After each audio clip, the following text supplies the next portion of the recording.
Axis bank ಇತ್ತೀಚೆಗೆ ಜನವರಿ 26, 2026ರಂದು ತನ್ನ 2025-26ನೇ ಹಣಕಾಸು ವರ್ಷದ 3ನೇ ತ್ರೈಮಾಸಿಕದ ಫಲಿತಾಂಶವನ್ನು ಪ್ರಕಟಿಸಿದ್ದು, ಬ್ಯಾಂಕ್ ಉತ್ತಮ ಪ್ರಗತಿ ಸಾಧಿಸಿದೆ.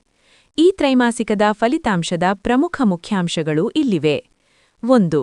ನಿವ್ವಳ ಲಾಭ ನೆಟ್ ಪ್ರಾಫಿಟ್. ಬ್ಯಾಂಕಿನ ನಿವ್ವಳ ಲಾಭವು ಕಳೆದ ವರ್ಷದ ಇದೇ ಅವಧಿಗೆ ಹೋಲಿಸಿದರೆ 3% ಹೆಚ್ಚಳವಾಗಿ 6,490 ಕೋಟಿ ರೂಪಾಯಿ ತಲುಪಿದೆ.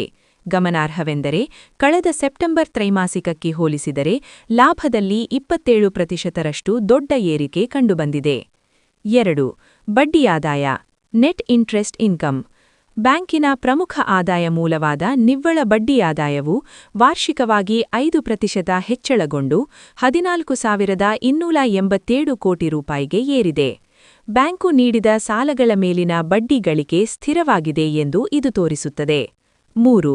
ಸಾಲಗಳು ಮತ್ತು ಠೇವಣಿಗಳು. ಸಾಲಗಳು ಲೋನ್ಸ್. ಬ್ಯಾಂಕ್ ನೀಡಿದ ಒಟ್ಟು ಸಾಲಗಳ ಪ್ರಮಾಣವು 14% ಹೆಚ್ಚಾಗಿದ್ದು 12.59 ಲಕ್ಷ ಕೋಟಿ ದಾಟಿದೆ. ಇದರಲ್ಲಿ ಕಾರ್ಪೊರೇಟ್ ಸಾಲಗಳು 27% ಮತ್ತು ಎಸ್ಎಂಇ ಸಾಲಗಳು 22%ರಷ್ಟು ವೇಗವಾಗಿ ಬೆಳೆದಿವೆ. ಠೇವಣಿಗಳು ಡೆಪಾಸಿಟ್ಸ್. ಒಟ್ಟು ಠೇವಣಿಗಳ ಪ್ರಮಾಣವು 15% ಹೆಚ್ಚಾಗಿ 12.61 ಲಕ್ಷ ಕೋಟಿ ತಲುಪಿದೆ. 4. ಆಸ್ತಿ ಗುಣಮಟ್ಟ ಆಸೆಟ್ ಕ್ವಾಲಿಟಿ ಎನ್ಪಿಎ. ಬ್ಯಾಂಕಿನ ಆಸ್ತಿ ಗುಣಮಟ್ಟ ಸುಧಾರಿಸಿದ್ದು, ವಸೂಲಾಗದ ಸಾಲಗಳ ಪ್ರಮಾಣ ಕಡಿಮೆಯಾಗಿದೆ. Gross NPA. ಇದು ಕಳೆದ ತ್ರೈಮಾಸಿಕದಲ್ಲಿದ್ದ 1.46%ದಿಂದ 1.40%ಕ್ಕೆ ಇಳಿಕೆಯಾಗಿದೆ. Net NPA.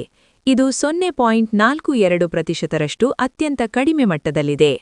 ಸಂಕ್ಷಿಪ್ತವಾಗಿ ಹೇಳುವುದಾದರೆ, ಆಕ್ಸಿಸ್ ಬ್ಯಾಂಕ್ ತನ್ನ ಲಾಭ ಮತ್ತು ಸಾಲ ನೀಡಿಕೆಯಲ್ಲಿ ಸ್ಥಿರವಾದ ಬೆಳವಣಿಗೆಯನ್ನು ಕಾಯ್ದುಕೊಂಡಿದೆ. ವಿಶೇಷವಾಗಿ ಕಾರ್ಪೊರೇಟ್ ಮತ್ತು ಸಣ್ಣ ಉದ್ಯಮಿಗಳ ಸಾಲದ ವಿಭಾಗದಲ್ಲಿ ಬ್ಯಾಂಕ್ ಉತ್ತಮ ಸಾಧನೆ ಮಾಡಿದೆ. ಇದರಿಂದಾಗಿ ಫಲಿತಾಂಶ ಬಂದ ನಂತರ ಷೇರು ಮಾರುಕಟ್ಟೆಯಲ್ಲಿ ಬ್ಯಾಂಕಿನ ಷೇರು ಬೆಲೆಯೂ ಏರಿಕೆ ಕಂಡಿದೆ.